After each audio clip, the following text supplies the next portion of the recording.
বয়স হয়েছে, হবেই যেতে, পারবে না কেউ আটকাতে। তবুও মন ভারাক্রান্ত, বোঝাতে পারি না কোনো কিছুতে।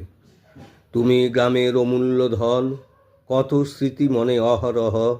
ডাকাত তাড়ানো, যাত্রাপালা, গ্রামের ছেলেকে জড়িয়ে নিতে ছোট বড় পর নয় তো কেহ। সবাই তোমার বন্ধু সম, মুখে তোমার হাসি, বিপদের সময় সামনে দাঁড়াতে নিমেষে শত্রু নাসি। থাকতে তুমি শহরে, কিন্তু গ্রাম ছিল তোমার মনে। ছেলেদের নিয়ে কত স্বপ্ন দেখতে সঙ্গোপনে। গ্রামের ছেলেদের উন্নতিতে তোমার ভরে উঠত বুক। বন্ধু মহলে পরিচয় করিয়ে পেতে যে তুমি সুখ। আজ তুমি নেই, চলে গেছো সেই চিরশান্তির দেশে। গ্রামের মাথা অভিভাবক হারালাম অবশেষে।